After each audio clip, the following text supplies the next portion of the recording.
Agora, a partir desse momento, a aula está sendo gravada. Em primeiro lugar, queria agradecer demais a presença de cada um de vocês aqui. Eu sou o Milton, junto com o Júnior e com o Lucas, nós estaremos aí nessa aventura, através da história, estudando um pouquinho sobre as histórias da nossa história, né?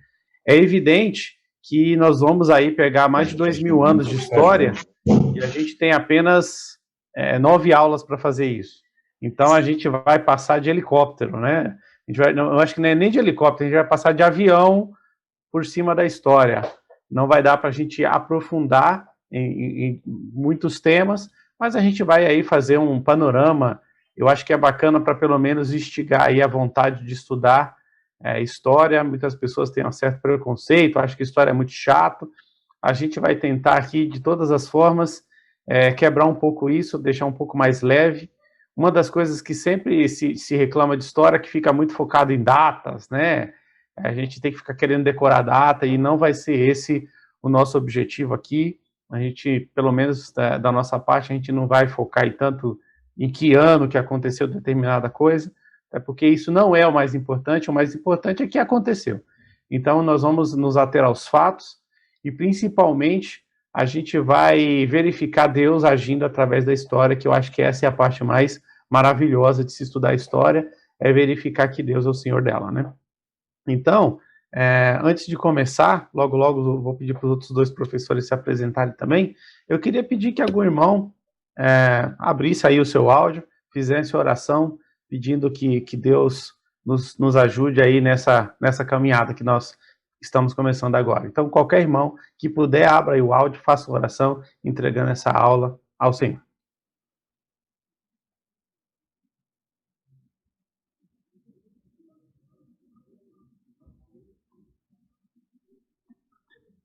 Querido Deus Eterno Pai, quero te agradecer por essa oportunidade de poder participar dessa aula e com nossos irmãos aí que estão presentes.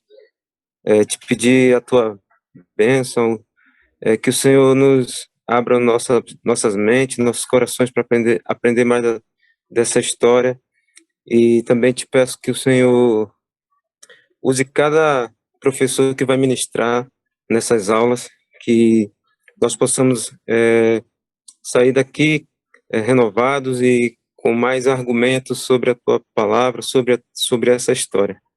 Te peço isso, Pai, em nome do teu Filho Jesus, que o Senhor nos abençoe e que nós possamos ter um tempo ótimo aqui de aprendizado. Obrigado por tudo, em nome de Jesus, amém. Amém, amém. Obrigado, Naná. Eu queria pedir aí que o Júnior e o Lucas dessem um oi aí, pessoal se apresentando aí também como meus colegas aí, como professores nessa turma. Então, tá com eles aí. Sim. Olá, pessoal, boa noite. Para quem não conhece, eu sou o Júnior, o Amadeu, esposo da Gabriela, que é a Gabi, que já trabalhou no Horto Júnior. E eu faço parte aí, junto com o Milton e com o Lucas, nesse desafio de poder dar a aula sobre história, da igreja, sobre alguns temas. E eu vou abordar, eu anotei aqui, eu vou abordar sobre a teologia de Agostinho, que vai ser uma aula que eu vou estar passando para todos. Também vou ter uma outra aula sobre a reforma protestante, que é um tópico extremamente importante na nossa história, porque nós estamos aqui hoje, porque que existe igreja evangélica, quais são o resultado dessa reforma protestante que já se passou. Nós já estamos há mais de 500 anos, que foi a reforma, e também vou falar sobre a teologia da missão integral e os movimentos sociais contemporâneos, fazer uma relação dos dois tópicos, Então, eu agradeço pelo convite, o pastor Paulo me chamou para poder fazer parte aí junto com os professores. Eu vou estar também aprendendo muito com vocês, apesar de eu estar aqui podendo dar aula, vou estar aprendendo também com vocês, tem muita gente boa aqui, e eu espero que seja edificante para todos nós esse momento aí de estudo, tá? Então, eu agradeço aí o convite e espero aprender com todos vocês também, tá bom?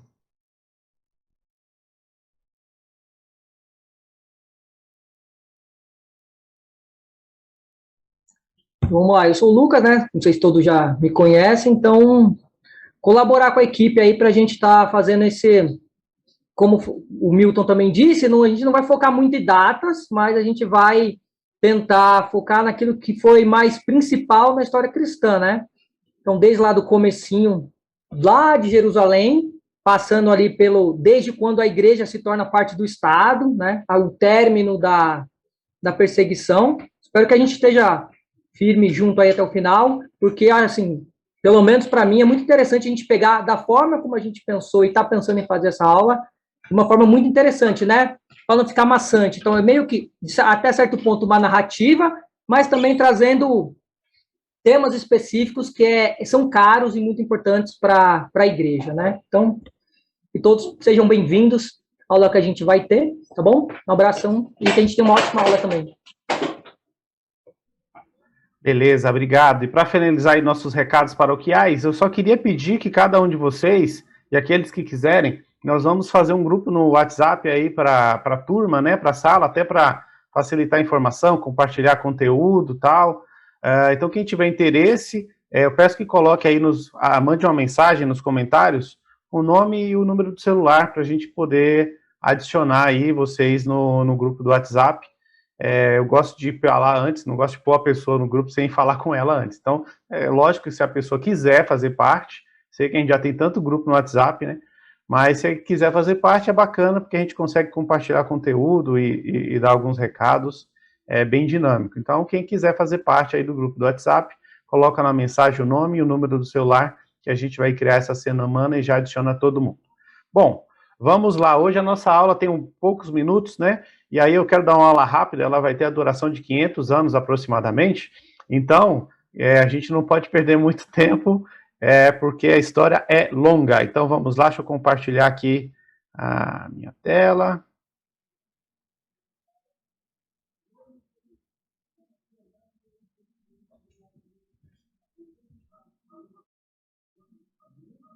Todo mundo está vendo aí?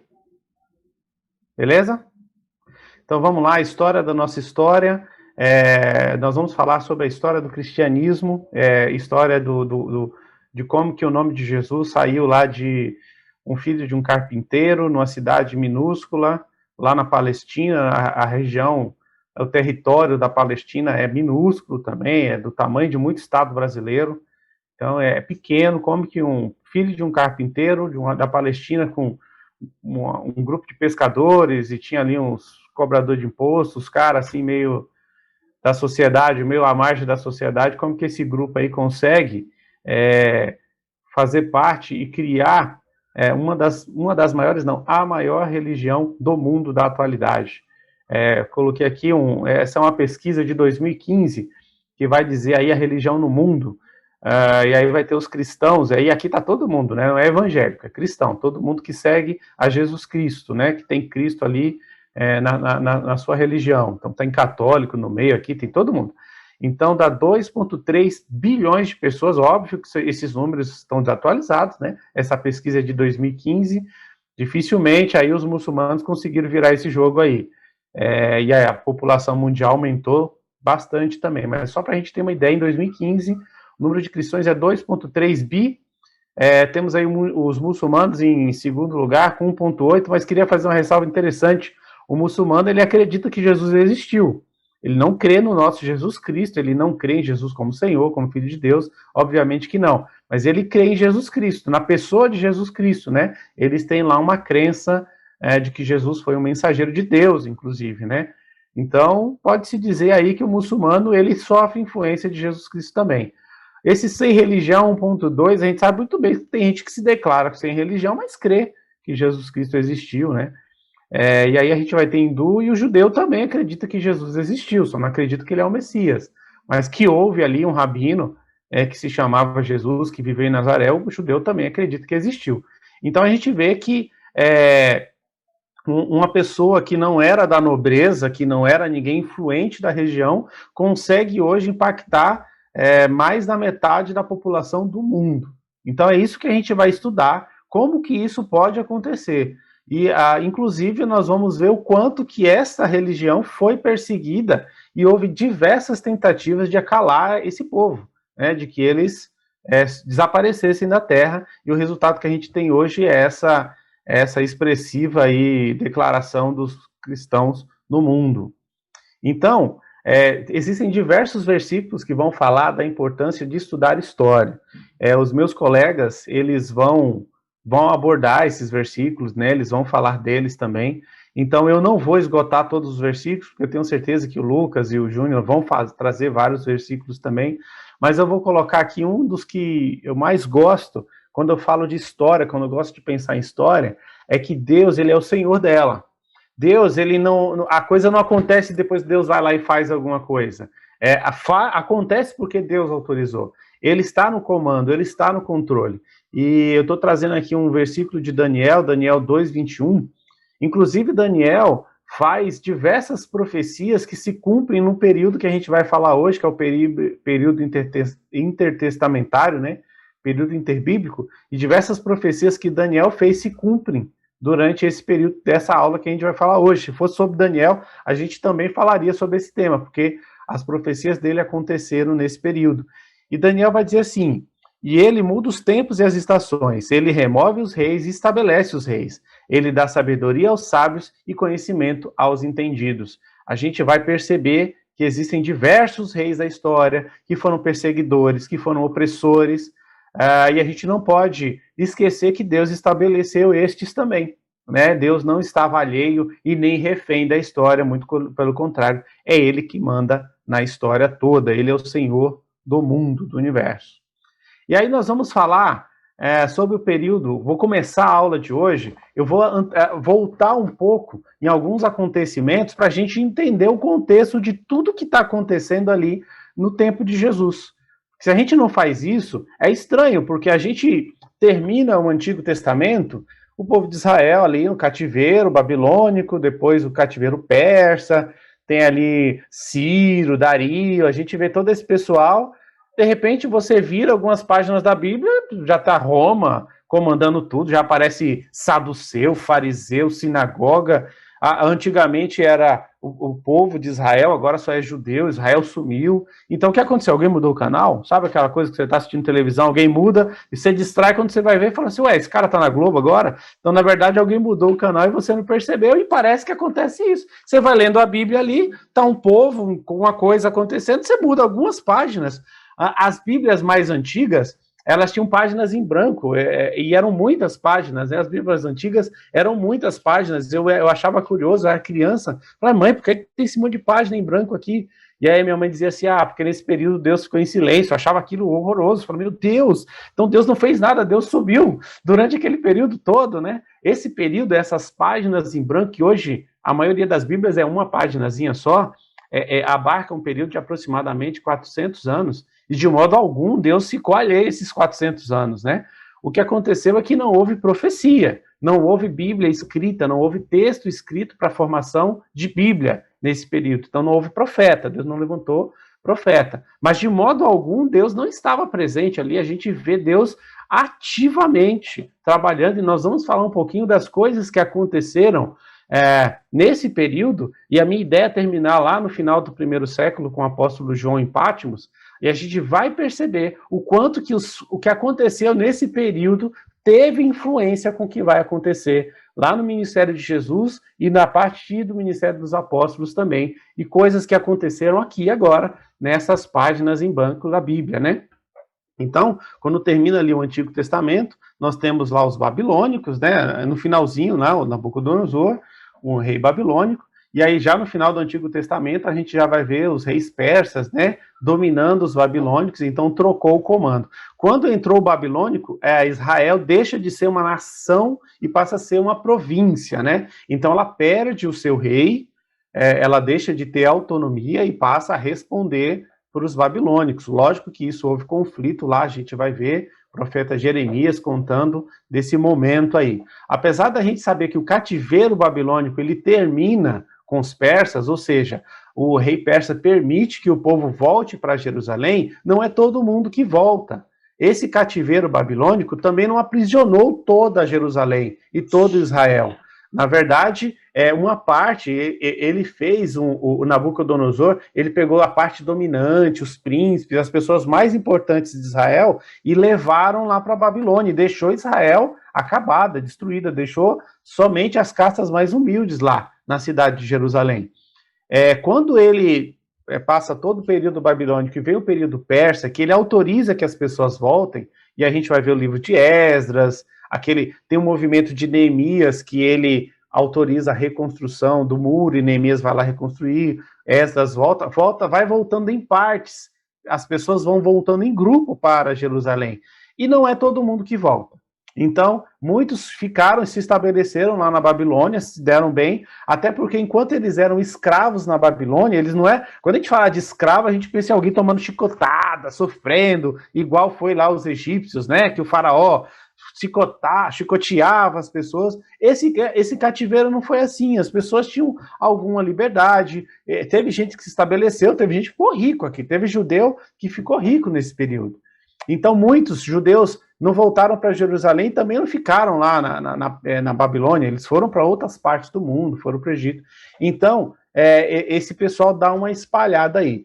Mas, já no finalzinho lá, Daniel já vai dizer que o Império Persa está acabando, o Império Persa já está chegando ao fim também. O próprio Daniel faz uma profecia em que ele narra todos esses impérios, né? As profecias, a profecia que ele fala da estátua, cabeça de ouro, do tórax, do pé de barro. Então, toda essa profecia de Daniel fala desses impérios aí que eles iam cair.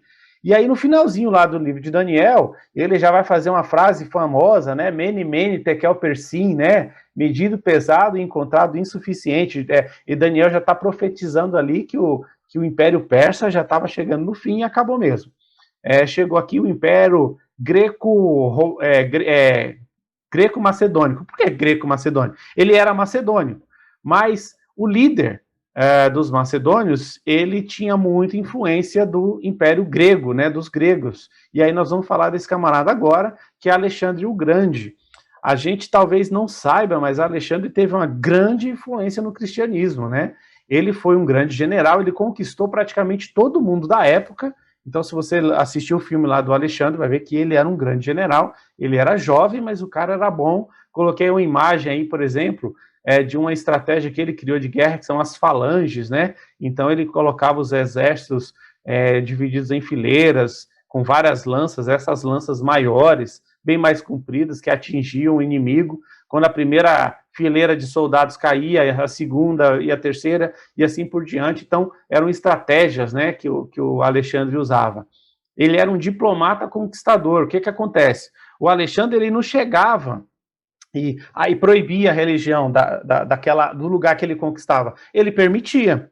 Então, ele permitia a religião, ele deixava todo mundo ter liberdade religiosa, mas ele também incluía todo o pensamento grego, né? Então, aquela coisa, quem estuda persuasão, sabe que quando você quer convencer uma pessoa, você concorda com ela, concorda 2, 3 vezes, depois você vai lá e muda o pensamento dela, você inclui alguma coisa na cabeça dela. Você começa concordando, depois você vai e sugere alguma outra coisa. Era o que Alexandre fazia.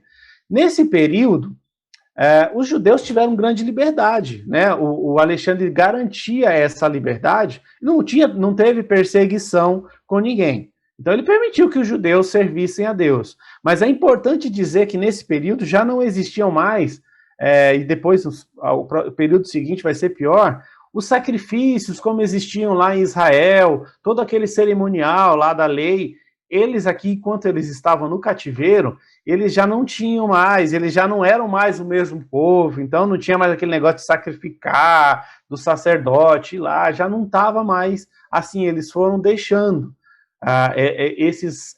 esses hábitos aí, toda essa tradição dos judeus, né?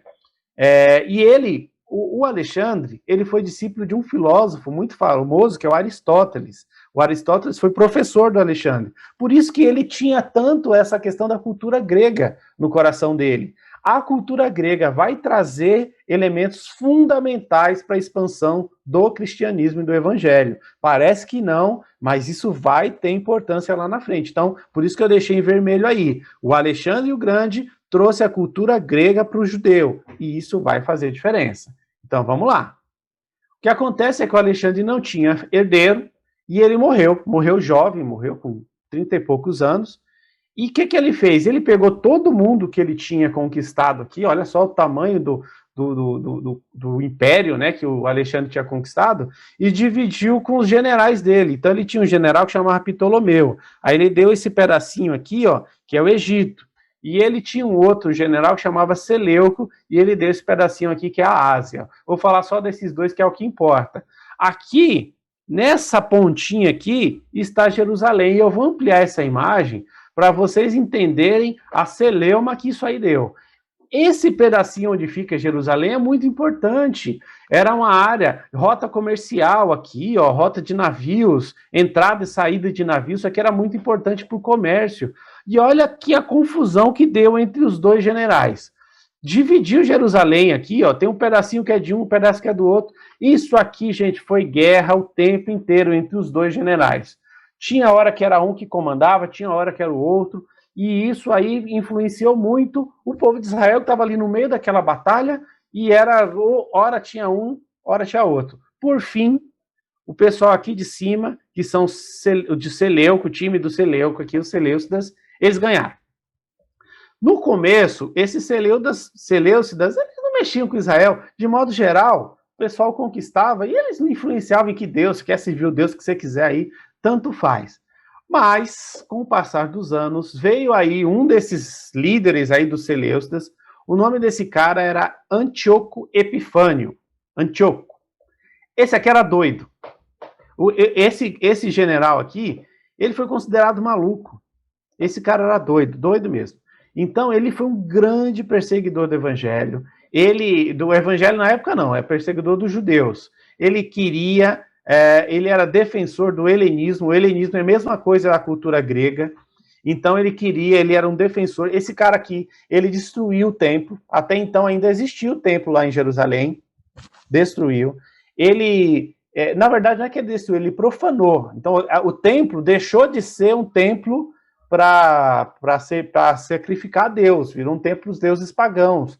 Ele sacrificou um porco no altar lá, imagina, para o judeu, né? Porco era um animal impuro, ele sacrificou um porco. Os gregos, eles tinham aqueles campeonatos, até mesmo a questão das Olimpíadas, né? Os jogos gregos, e era do lado do templo, então tinha lá um ginásio. Esse ginásio aí, a maior parte, os atletas eram nus, né, que eles competiam e tal. Então, essa cultura grega começou a se infestar lá no meio de Jerusalém, e aí começou a complicar. Alguns judeus, e prestem atenção nisso agora, alguns judeus, como acontece nos dias de hoje, começaram a se adaptar à cultura nova, e começaram a entrar na onda dos gregos, e aí começaram a participar das coisas, e sabe quando você vê...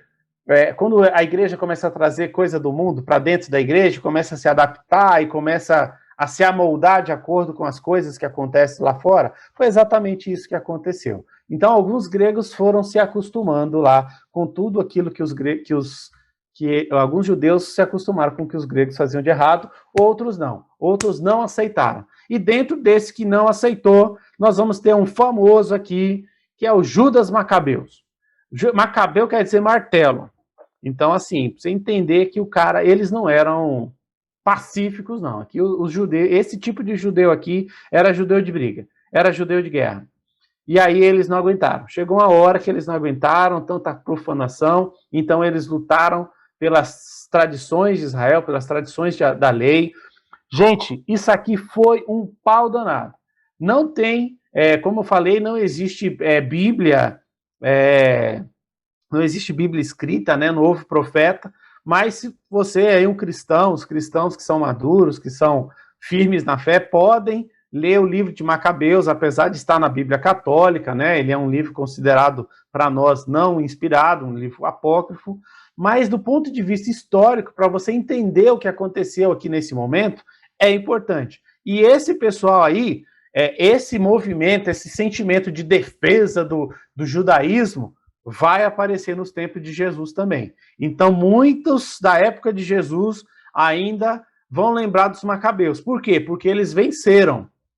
Na época foi uma batalha terrível, muita gente morreu, mas os Macabeus venceram. E o povo de judeu ali teve aproximadamente 100 anos de paz.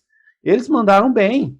Foi uma guerra sangrenta, muitos morreram, inclusive o Macabeus morreu também numa dessas batalhas, mas no final da história toda, os judeus venceram a guerra. Então, eles se deram bem aí na batalha. Passado o tempo, depois que morreu todos os Macabeus, aí os Macabeus Júniors, os Júniores, eles começaram, olha para você ver se isso tem alguma relação com o que acontece hoje. Eles começaram a brigar por causa de poder, por causa de política. Um grupo se juntou lá com os gregos e outro ficou com raiva disso, falou assim, poxa, como é que a gente vai juntar de novo com esses caras que perseguiram a gente tantos anos, né? Então, os descendentes dos Macabeus, eles vão formar uma linhagem que vai se chamar linhagem dos Hasmoneus. Anotem, os Hasmoneus, na época de Jesus, eles ainda estavam por ali, essas pessoas ainda existiam. Inclusive, existe um historiador famoso, até hoje um dos historiadores mais respeitados que a gente tem, que se chama Flávio Josefo. Ele escreveu a história do povo hebreu, a história dos hebreus. Flávio Josefo era da família dos Hasmoneus, né? Então, eram alguns judeus que estavam ligados lá com o poder, eles estavam ligados lá aos poderes, aos imperadores lá. E aí esse pessoal, na época, começaram a brigar entre eles e já tinha um outro império que estava ali do lado, que já estava de olho nessa terrinha boa, que era uma terrinha boa para fazer negócio, para botar os navios para andar, para fazer o comércio acontecer. E aí um desses irmãos aqui, descendentes dos Macabeus, foram pedir ajuda para quem? Foram pedir para a raposa tomar conta da galinha. E aí pediram ajuda lá para o Império Romano. O Império Romano falou assim, opa, demorou, tá, deixa comigo aqui que eu resolvo para vocês. E aí o Império Romano vai entrar na história no finalzinho do período aí que a gente vai chamar de intertestamentário. O Império Romano coloca alguns, ele chamava de rei, mas não é rei que a gente pensa hoje, porque o rei que a gente tem na cabeça, ele manda em tudo. Nessa época, o Império Romano colocava alguns reis locais, então o imperador ainda mandava, mas eles colocavam alguns reis locais, colocaram no finalzinho aí do período testamentário, colocaram Herodes, um dos Herodes, houveram vários, como rei de Israel. Esse Herodes quis fazer uma média, reconstruir o templo, aí um templo bonitão, um templo lindão, lá para os judeus, não deu tempo de terminar essa obra, mas ele fez um templo muito bonito para os judeus, para fazer uma média ali com os judeus. Mas nessa época, o Império Romano já estava tomando conta, e aí foi aonde a gente começa lá no Novo Testamento, já está o Império Romano tomando conta. Então foi essa transição. Babilônicos, persas, os gregos, os macabeus e agora os romanos.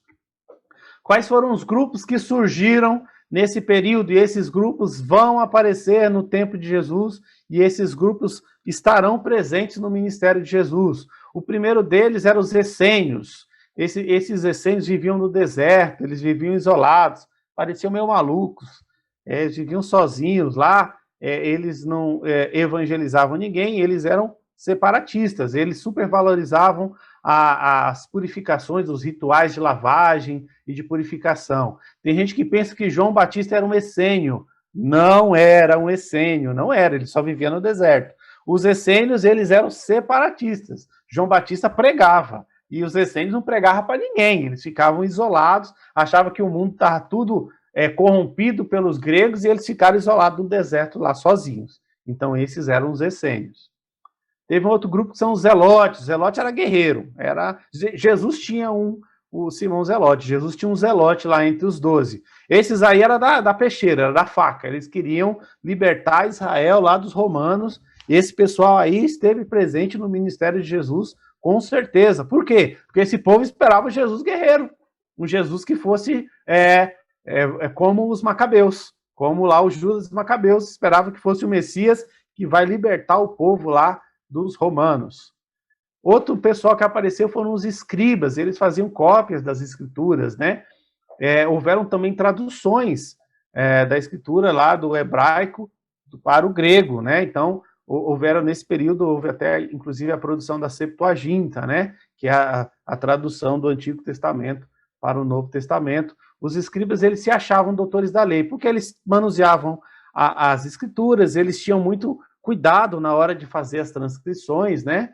Eles eram muito cuidadosos, tinham um rigor muito grande na hora de fazer a cópia da escritura, e por conta desse ofício tão importante, os manos aqui começaram a achar que eles eram melhores e maiores do que os outros. Eles eram muito ligados aos fariseus. Jesus, quando ia falar, às vezes ele falava em duplinha, né? Os escribas e os fariseus, eles falavam dos dois ao mesmo tempo. E aí vamos os fariseus, né? Fariseus, quer dizer, os separados. Eles eram defensores da lei, eles eram contra a cultura grega no povo, eles achavam que era um absurdo. Os fariseus, eles eram defensores da lei, eles acreditavam no Antigo Testamento todo, não tinha esse nome, né? Para eles eram os escritos, eram os profetas e era a Torá, então eles acreditavam no Antigo Testamento inteiro e defendiam eles. Eles cuidaram de uma instituição que vai surgir no período interbíblico, chamada sinagoga. Sinagoga era uma casa de ensino, isso não existia no Antigo Testamento, mas no cativeiro, em virtude de toda a perseguição que os judeus tiveram, em virtude da profanação do templo, eles criaram estas casas aqui, onde eles estudavam a lei, eles ensinavam a lei. Então, surgem as sinagogas. Isso aqui vai ser muito importante na propagação do evangelho. A criação dessa instituição aqui, chamada sinagoga, existe até hoje, as sinagogas. Isso aqui é muito importante para os judeus. E os judeus, eles falavam com o povão, falavam com todo mundo, até com quem não era judeu. Eles aceitavam na sinagoga quem não era judeu.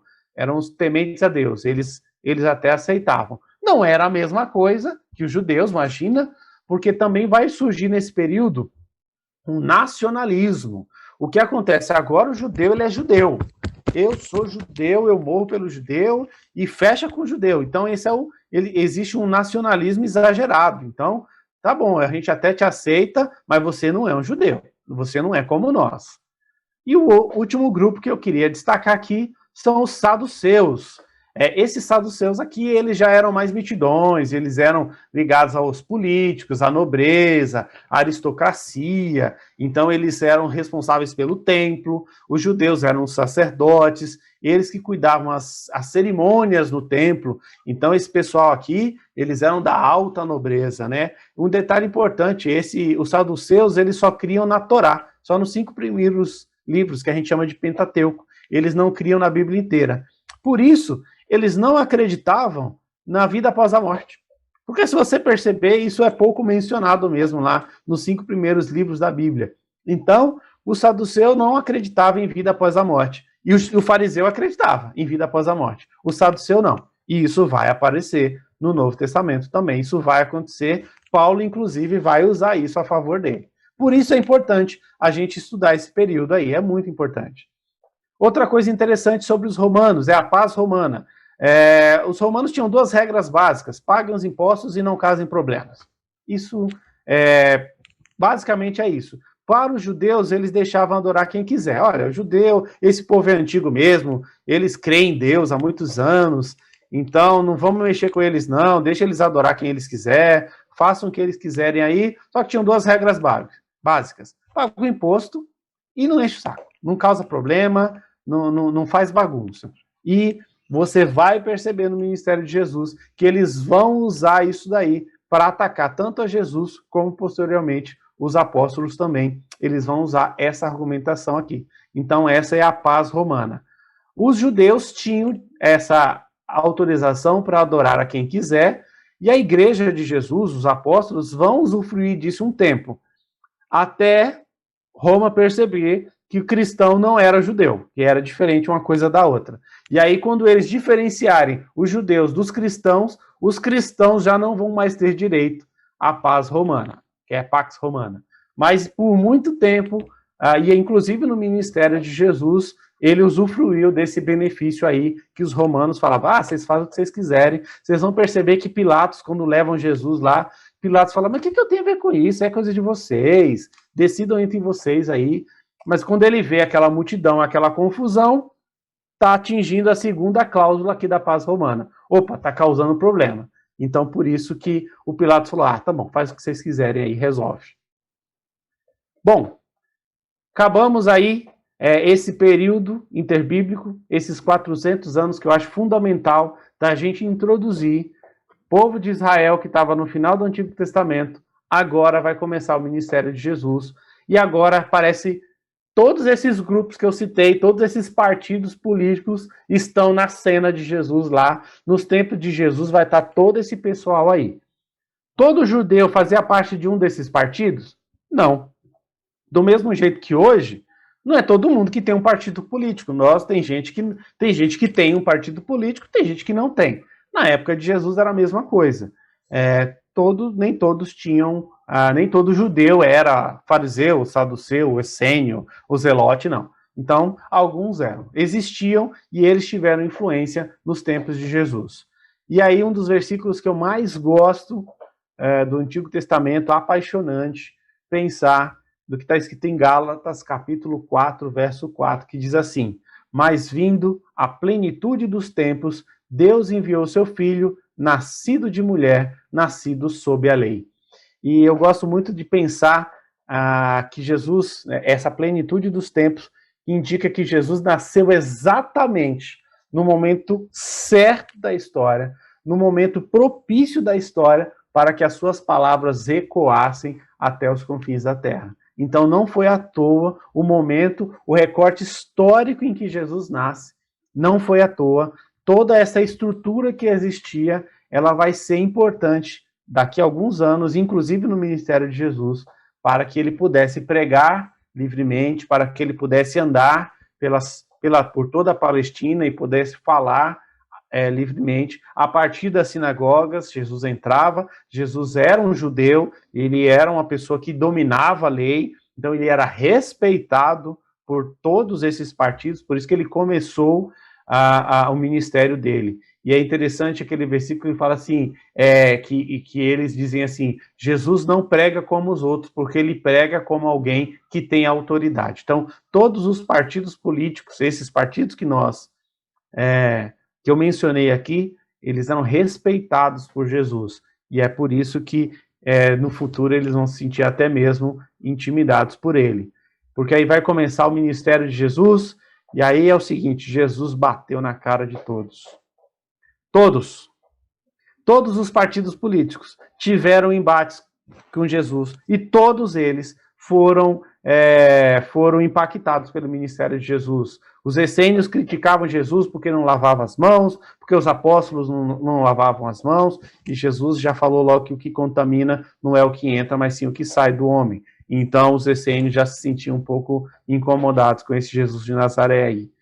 Os saduceus, imagina, Jesus chega lá no templo e quebra tudo, bate em tudo, chama eles de ladrões, salteadores, e derruba tudo lá no templo. O saduceu que cuidava do templo já se sentiu incomodado. O saduceu foi falar com Jesus, fazer aquela pegadinha: e se o irmão morrer, e depois a viúva casar com outro irmão, e depois o outro irmão morrer, e a viúva casar de novo, lá no céu vai ficar com quem? Porque o saduceu não acreditava em céu, estava querendo com sarcasmo com Jesus para falar a respeito da vida após a morte. Jesus falou que Deus é Deus dos vivos e não dos mortos. E aí Jesus atacou diretamente a nobreza, né? Os que tinham posição nobre eram atacados, Jesus atacou os saduceus também. Os fariseus, então, e os escribas, não precisa nem falar nada, né? Esses aí foi um grupo que Jesus citava muitas vezes, porque eles, apesar de se acharem defensores da lei, eram hipócritas, colocavam regras que a Bíblia não tinha criado. Então, ao ser defensores da lei, eles começaram a se tornar legalistas, porque os fariseus criavam regras que não estavam escritas na Bíblia. E aí, por exemplo, o fariseu tinha uma regra que no sábado você não podia andar mais de 1 milha. Isso não está na Bíblia. Foi o fariseu que criou. E aí Jesus falou assim: olha, se você tiver que andar 1 milha por uma pessoa, ande 2. Então Jesus criticava, e Jesus vai reinterpretar a lei de uma forma que, na verdade, Jesus não veio cancelar, ele, na verdade, veio cumprir a lei. Isso incomodou, assim, demais os fariseus, isso foi um grande golpe, e eles não conseguiram pegar Jesus, né? Jesus era um cumpridor da lei, então incomodou demais. E os zelotes, que eram os grupos libertários, se sentiram extremamente incomodados de ver Jesus entrando em cima de um jumentinho. Aí, poxa vida, como assim? A gente está esperando um guerreiro, um homem violento, e ele vem com esse papo de amar o inimigo. Não dá, não, esse Jesus, ele não aceitava. Perceba que quando o judeu estava esperando alguém da raiz de Davi, e os judeus, eles esperavam ainda um descendente de Davi. Se você lembrar na Bíblia, Davi era um rei sanguinário, tanto que ele nem pôde construir o templo, porque ele matou muita gente. E era isso que o judeu estava esperando. Perceba com isso que quando aquele cego lá da entrada de Jerusalém fala assim, Cristo, filho de Davi, tem misericórdia de mim, perceba o risco que aquele homem tomou naquela hora. Porque quando alguém chamava Jesus de filho de Davi, o pessoal da violência lá, os que gostavam dos macabeus, que tinham ainda a esperança de vir um guerreiro, quando falava assim, esse cara aí que é o filho de Davi, que é o descendente de Davi, mas Davi não era assim, Davi era um guerreiro, e esse cara aí não faz guerra com ninguém. Então, foram movimentos que fizeram que influenciaram muito o ministério de Jesus, eles estavam muito presentes, esses partidos políticos aí. E aí, a união principal entre fariseus e saduceus, e aí eu vou deixar aí esse PowerPoint depois, e é só para ter um resuminho da diferença entre os dois. Tecnicamente, o fariseu e o saduceu, eles eram inimigos. Eles tinham conflito em tudo que eles pensavam. O fariseu defendia a lei, o saduceu era envolvido com os gregos, com a cultura grega, tal. Então eles eram moderninhos. Os fariseus eram tradicionais. Então um é da Renascer, outro é da Batista, entendeu? Então eles tinham conflito aí, eles não se davam. Mas esses dois partidos políticos se juntaram contra Jesus, porque eles se sentiram ameaçados. Quando esses dois estavam juntos, eles formavam o Sinédrio. Jesus não foi julgado por Roma para ser morto na cruz. Jesus foi julgado pelo Sinédrio, que é a junção do fariseu e do saduceu, e aí esse grupo aí que mandou matar Jesus, também vai perseguir Paulo e tudo isso. Bom, Jesus morreu, Jesus ressuscitou, a cruz está vazia, e agora vai começar a aventura, porque Jesus sobe aos céus, e aí fica imaginando ali os apóstolos, quando Jesus está subindo, os caras falam, e agora? Jesus subiu, então você já pensou como é que é o sentimento deles? Caramba, e agora? Como é que a gente vai fazer para continuar e para seguir em frente? Então eles ficaram com medo, então vai começar o que a gente chama de Atos dos Apóstolos, mas poderia muito bem o livro se chamar Atos do Espírito Santo, porque na verdade o grande protagonista do livro de Atos vai ser o Espírito Santo e a sua ação para difundir a mensagem do Evangelho até os confins da terra. Isso está lá em Atos, capítulo 1, verso 8. Então, ser-me-eis testemunhas tanto na Judéia, Samaria e até os confins da terra. Bom, só para a gente entender aí o que isso quer dizer, né?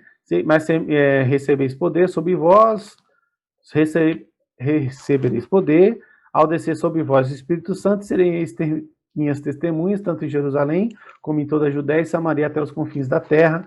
Então está aqui um mapinha dizendo que esse círculo maior aqui, azulzinho, é o que a gente chamaria de confins da terra. Gente, isso parece óbvio hoje, mas para eles não era tão óbvio assim, essa questão de pregar o evangelho além das divisas ali dos judeus. Isso não estava inicialmente na cabeça deles, né?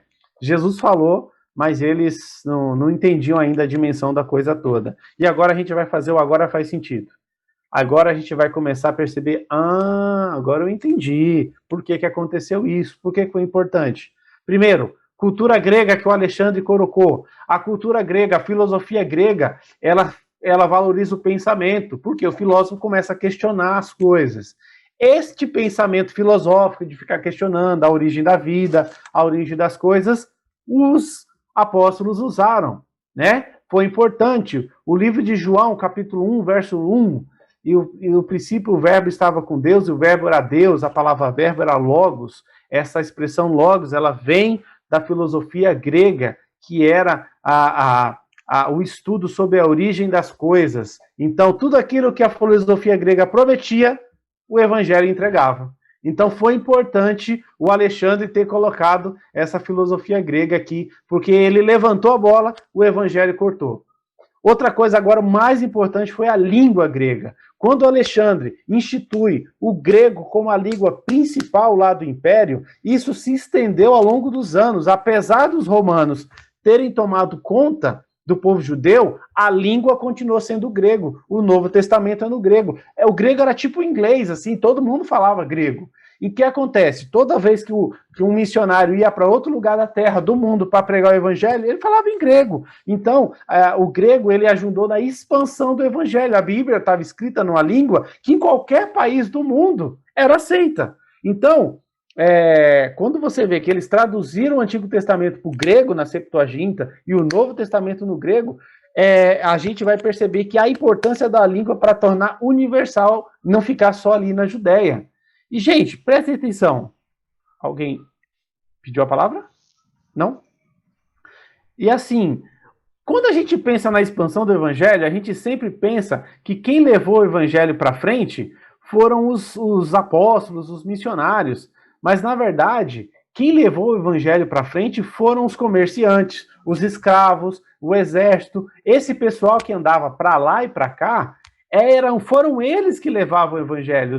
Imagina, só os 12 apóstolos ali, só aquele grupinho não ia dar conta de expandir o evangelho para o mundo inteiro. Mas, como aquela região era uma rota, fazia parte da rota comercial, tinha muita gente circulando por ali. E ao falar a mesma língua, era mais fácil de chegar, levar o evangelho. E a gente vai ver aqui também a importância do Império Romano, porque o Império Romano criaram estradas e eles também criaram as navegações. Por quê? Porque o Império Romano queria expandir o comércio, e eles usavam isso no comércio. Eles usavam tanto as estradas como a navegação por navio. E assim, eles não faziam igual faz asfalto hoje, igual faz a estrada hoje, né? Para você ver, faz um asfalto hoje, depois de 2, 3 dias o asfalto já foi. E tem estrada romana que foi feita daquele tempo e está de pé até hoje, porque eles faziam de uma maneira muito bem feita. Para a expansão do evangelho, para o tráfego de informações, essas estradas facilitaram todo o tráfego dos missionários, a parte dos correios, a entrega das cartas, as epístolas, elas circularam com muito mais facilidade. O exército romano, eles eram evangelizados e os soldados levavam o evangelho. Não é à toa que vai dizer que Paulo evangelizou toda a guarda pretoriana naquele período que Paulo ficava preso ali, uma guarda ia trocando os turnos dos guardas que cuidavam de Paulo. E Paulo, que era foi uma pessoa importantíssima, ele evangelizou o exército, porque os soldados também contribuíram para essa explosão do evangelho. Então está aqui um mapinha do tamanho do Império Romano, e tudo isso aqui, a navegação por navios que os romanos criaram, foram importantes para as viagens missionárias de Paulo. Paulo usou toda essa estrutura aqui para fazer as viagens que ele fez lá, que estão escritas no livro de Atos. Outra coisa importante foi a dispersão dos judeus, lá do período lá do Antíoco, do Epifânio Antíoco, lá do período interbíblico, do intertestamentário, que os judeus foram perseguidos, muitos fugiram, e aí eles se expandiram para todo lado. E o que acontece? Que quando tinha como os judeus se espalharam pelo mundo inteiro, esses judeus, aonde eles chegavam, eles criavam uma sinagoga, deixei em vermelho aqui, a sinagoga. E quando o missionário ia pregar o evangelho, quando o cristão ia pregar o evangelho, eles eram judeus, né? A igreja primitiva era uma igreja de judeus. Onde que eles iam? Onde que eles começavam a pregar o evangelho? Eles iam na sinagoga. Chegavam nas sinagogas, eles eram muito bem aceitos. Ah, judeu, tá, pode vir. Eles ouviam, e o pessoal da sinagoga aceitava o evangelho também, eles permitiam que eles pregassem o evangelho. Por isso que a sinagoga foi muito importante para a difusão do evangelho, porque foi a partir das sinagogas que os primeiros apóstolos começaram a pregar o evangelho. Então está aí Atos 14, verso 1, e aconteceu que em Icônio entraram juntos na sinagoga dos judeus e falaram de tal modo que creu uma grande multidão, não só de judeus, mas de gregos. Por quê? Porque na sinagoga podia entrar todo mundo. Então, tudo tinha um sentido, tudo tinha uma razão de ser, e foram essas estratégias que fizeram com que o evangelho explodisse tão rápido, né? Mas aí nós vamos ter uma questão, já estamos chegando aí no finalzinho, que Jesus já tinha alertado lá, não se deita vinho novo em odre velho, aliás, rompe-se os odres, e entorna-se o vinho, e os odres estragam-se, mas deita-se vinho novo em odres novos, e assim ambos se conservam. Mateus 9:17.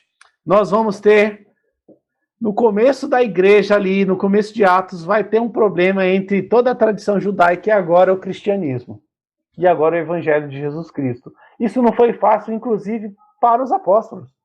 Eles tiveram dificuldade no começo.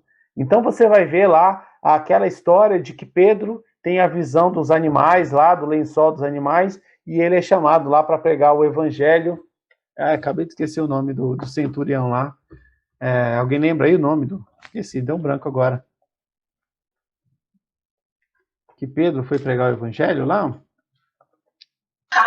Cornélio, me deu um branco agora. Cornélio. E aí Pedro foi péssimo na evangelização. Pedro entra na casa do Cornélio. Você já imaginou você chegar numa pessoa para evangelizar falando assim, eu não devia nem estar aqui, eu só estou aqui porque Deus mandou. Então foi assim que Pedro começou a conversar com Cornélio. Pedro extremamente incomodado, porque ele falou assim, o evangelho é para os judeus. O evangelho é só para a gente. E Deus começou a quebrar o coração de Pedro, falando assim, não, Pedro, desde o princípio eu estou dizendo que é para toda criatura.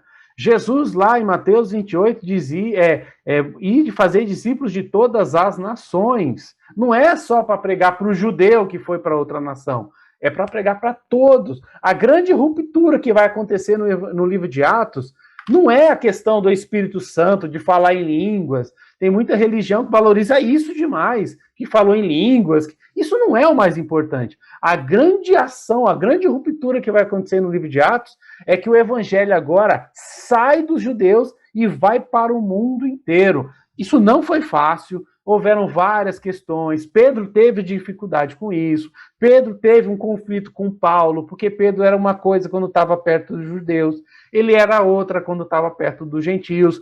Paulo criticou ele, teve o concílio de Jerusalém. O que a gente faz agora com esse povo que aceitou a Jesus e não é judeu? Manda circuncidar, não manda circuncidar? Enfim, a igreja teve que lidar com essa situação, e nós vamos ter aí, eu coloquei duas imagenzinhas aí, do Pedrinho. Pedro tá com essa chave na mão. Pedro não tem chave na mão não, viu, gente? Mas é que todo mundo pensa assim, né? Então a gente bota o Pedrinho com a chave na mão aí, e o Paulo com essa cara de bravo. Paulo era meio bravo mesmo. Eu acho que Paulo, particularmente falando, eu acho que Paulo é aquele diácono lá, sabe aquele diácono? Eu acho que era Paulo, que era meio bravão mesmo. Então eles tiveram um problema. Por quê? Porque Paulo, ele era um perseguidor dos judeus, era um fariseu rigoroso, um cara super respeitado na época dele, formado por Gamaliel, tinha um baita de um diploma, era um cara importante. Se converte ao cristianismo, né? E aí ele é chamado para pregar o evangelho para quem não era judeu. Pedro já era um pouco conservador em relação a isso. Eles acertaram essa questão, e Paulo, tem muitas pessoas que acreditam que ele se chamava Saulo, e depois, quando ele se converteu, ele passou a se chamar Paulo. Não é, tá? Não é, tá lá em Atos 13:9. Saulo, que também se chamava Paulo. Por quê? Porque ele tinha dupla cidadania, era raro naquela época. Paulo, ele era judeu, e ele também era romano. Ele era romano, algum ancestral dele deve ter comprado a cidadania romana, como hoje você pode comprar a cidadania americana, né, o green card. Paulo, ele era romano, ele é um cidadão romano, e ele era judeu de nascimento. Então ele era as duas coisas, tinha dois nomes, e ao decidir que ia pregar o evangelho para o judeu, ao decidir que ele ia pregar o evangelho para o não judeu, ele decide adotar o nome dele romano, né? Então ele passa a ser chamado de Paulo a partir desse momento. É interessante observar isso lá, capítulo 13 de Atos, que vai marcar essa diferença aí do Paulo e o Pedro. O Pedro continua com os judeus, e agora o Paulo fizeram as pazes, são amiguinhos agora de novo, só que eles vão andar em caminhos diferentes. Tudo bem, sabe? Aquele negócio de arminiano, calvinista, vamos brigar? Não, tudo bem, a gente pode andar em paralelo aqui, a gente nunca se encontra, mas a gente anda junto, né? Então eles andaram juntos aqui. Então vamos lá.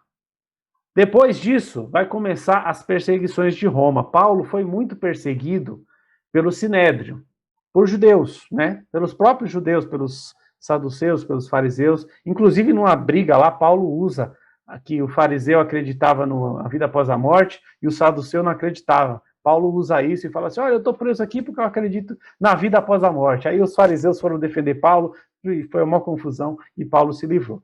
Mas Paulo agora vai ser perseguido. Ó, deu 8 horas, como a gente atrasou aí uns minutinhos, vamos terminar uns minutinhos depois também.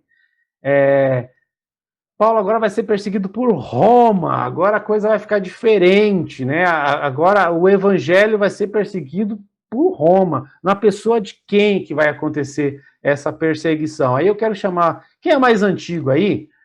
Alguém lembra, na época que a internet era tudo mato? Abre o microfone aí. Alguém lembra como que gravava um CD antes do Windows XP? Eu quero que alguém lembre aí. Quero que alguém fale. Abre o microfone aí.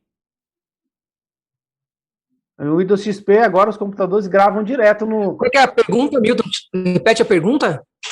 Agora, depois do Windows XP, você grava um CD, isso aí é um CD-RW, você grava colocando direto lá. Tem gente que nem usa isso mais, né? Mas antes do Windows XP, você tinha que usar um programinha para gravar o CD. Alguém lembra aí o nome do programa que era usado?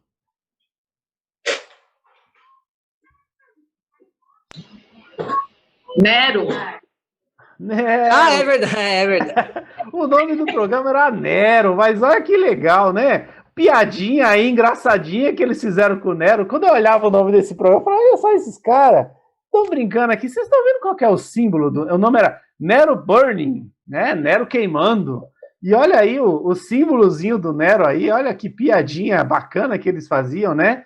Eles estão fazendo menção aí, ano 67 depois de Cristo, o grande incêndio de Roma. Há quem diga que foi o Nero que mandou botar fogo em tudo, mas os historiadores acham que não. Apesar dele ser meio maluco, ele não faria isso. Das 14 cidades, das 14 bairros de Roma, 10 foram destruídos aí por esse incêndio. E, curiosamente, Nero já não estava indo muito com a cara dos cristãos, porque os cristãos estavam crescendo, estavam se tornando influentes. Nero já estava um pouco incomodado com isso.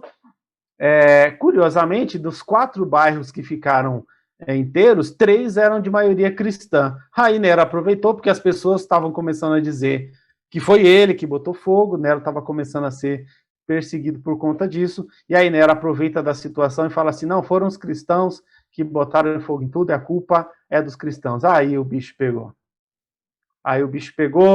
Aí Pedro, foi nesse momento, Pedro vai ser morto, não existem provas históricas de que Pedro foi morto em Roma, mas a tradição vai dizer que Pedro foi morto, e aquela história que a gente não pode garantir, mas que ele foi crucificado de cabeça para baixo, é só uma tradição, a Bíblia não narra, não podemos dizer.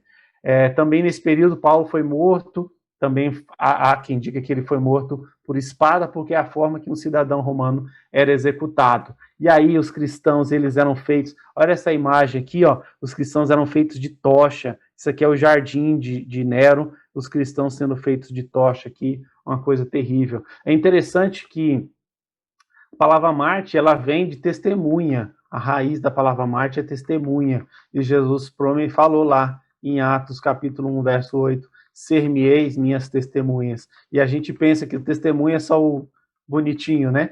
Quando esses cristãos morriam desta forma, acreditem, pasmem, o evangelho também era pregado. Muita gente era impactada por a morte desses cristãos nessas tochas aqui, e tinha gente que ia para o evangelho, se convertia ao evangelho ao ver esse horror aqui. É incrível, né? Mas esses mártires aqui, eles são testemunhas do evangelho. Apocalipse fala que eles estão ansiosos pela vingança e ela vai vir, né? Com certeza ela virá. Gente, estamos chegando no final, só para falar aqui algumas coisas que aconteceram. Jerusalém foi destruída no ano 70. Começou a briga em 67 depois de Cristo, foi até o ano 70. Era o imperador Vespasiano, filho dele era o general Tito. Lembra dos Zelotes? Eu falei dos Zelotes aqui. Os Zelotes queriam se libertar de Roma, eram os briguentos. Eles inflamaram o povo contra Roma aqui. Deu muito ruim, viu? Deu muito ruim. Foram 3 anos de batalha. Jerusalém foi destruída, o templo foi totalmente destruído, né? Então, Jerusalém foi destruída, viu, gente? Se você for em Jerusalém hoje lá, você está indo numa reconstrução, não tem nem certeza se aquela Jerusalém turística de hoje é a Jerusalém de verdade, porque ela foi bem destruidinha mesmo, né? Foi no ano 70 depois de Cristo. O saduceu sumiu, né? O fariseu continuou, porque as sinagogas continuaram, né? O fariseu continuou. O saduceu, onde que era? Era o templo, né? A casa deles. O saduceu sumiu, nunca mais foram mencionados. Acabou. Então, vai acontecer que depois de Jerusalém, a segunda cidade, a terceira maior cidade do Império e a segunda maior cidade em termos de cristão era Antioquia. Antioquia não era uma cidade gentil, né? Não era da Judéia, mas ela se tornou uma cidade importante. Nesse período aqui, quase metade da população da Antioquia já era cristã, já foi lá que começou, inclusive, o termo cristão. Então faz muito sentido, né? Paulo pregava as cidades com estratégia. Depois da destruição de Jerusalém, Antioquia se torna a grande capital aí para a propagação do evangelho. E aí, quando foram ver, ela já estava dominada pelo evangelho, foi para Éfeso e aí foi embora. Aí o evangelho foi igual você pegar uma faisquinha assim e colocar na palha seca. Na hora que eles foram ver, já tinha pegado, mesmo destruindo Jerusalém, o mundo já estava impactado pelo evangelho. Estamos chegando aí no finalzinho, era o Domiciano, o imperador aqui, ele continuou uma perseguição com os cristãos, mas nem todos ele matava. E aí, inclusive, foi o exílio nesse período, 90, depois de Cristo, do apóstolo João, escrevendo ali. Imagina João no finalzinho desse século, escrevendo o Apocalipse, pensando em tudo, e já testemunha, já de idade, aquele que foi ali um dos últimos que foram contemporâneos de Jesus, vendo tudo que aconteceu, e aí ele escreve lá em Apocalipse toda aquela visão. É muito interessante, é muito bacana essa história aí do primeiro século, muito impactante para todos nós. Aí chegamos no final. Esqueci dos essênios, gente. Desculpa, esquecemos dos essênios lá no deserto. Ó, que coisa horrorosa. Deixa eu falar deles aqui também. Os essênios, os malucos que ficavam escondidos lá no deserto, tem aqui perto do Mar Morto, não sei se vocês estão vendo, tem um buraco aqui no meio da pedra. Isso aqui é a região de Qumran.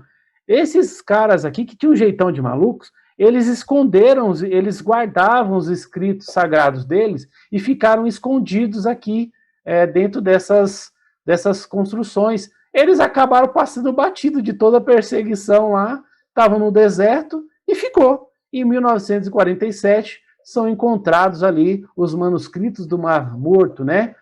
Os escritos de Qumran, extremamente importante. Nós não dependemos da arqueologia. Não dependemos. Nós cremos na Bíblia por fé. Mas a arqueologia é um presente de Deus para nós, só para confirmar e até mesmo para a gente usar aí como ferramenta na hora de propagar o Evangelho. Então, os manuscritos do Mar Morto tinham praticamente todo o Antigo Testamento, com exceção do livro de Esther. Por que não tinha o livro de Esther? Não sei, não dá para saber, mas tinham praticamente todos os escritos do Antigo Testamento, faltando apenas o livro de Esther, mas são extremamente importantes até os dias de hoje, e esse povo criou lá no período interbíblico. Gente, terminamos o primeiro século, 500 anos de história, extremamente importantes. Agora este grupo, que já está espalhado pelo mundo, vai viver muitas aventuras aí, agora a partir do segundo século, cenas do próximo capítulo, na próxima aula, a gente vai falar aí dos pais da igreja, daqueles que foram importantes na hora de confirmar as palavras dos apóstolos, a veracidade das cartas, foram muito importantes estes homens que vão surgir aqui após o período apostólico. Os livros que temos hoje já não são mais os originais da Bíblia, eles se perderam ao longo dos anos, até porque quando existia uma tradição nas sinagogas de que quando um livro ficava velho, ele era queimado, então ele não ficava largado, por isso que a gente não tem mais os originais, porque eles ficaram velhos e eles foram destruídos, foram queimados, e aí já foram feitas as cópias. Tá bom, gente? A aula foi um pouco extensa hoje, porque o período era muito grande mesmo, mas queria saber se alguém quer falar alguma coisa.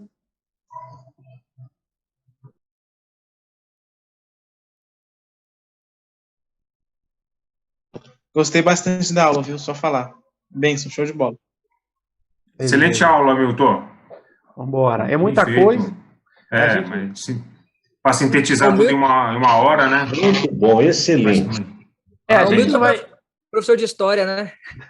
Sou formado, não sou professor, não. Mas assim, na verdade, a gente não fica dando foco de antes de Cristo, depois de Cristo, quem foi, quem não foi, isso não é o mais importante. O que eu queria só finalizar é que tudo que acontece há 500 anos antes vai fazer, às vezes, diferença 400, 300, 500 anos depois. Nada foi por acaso. E pode ter certeza que nenhuma morte foi em vão. Nenhuma delas foi em vão. E todo imperador que levantou, que perseguiu e que caiu, todos eles só fizeram isso com autorização de Deus. E cada um vai colher aquilo que plantou, com certeza. Tá bom, gente? Então, só reforçando com vocês, coloquem aí nos comentários o nome e o celular para a gente formar um grupo. A gente vai compartilhar, eu vou compartilhar essa apresentação aí com vocês. E nós vamos compartilhar os livros também que a gente está usando aí para fazer as nossas aulas. Tá bom?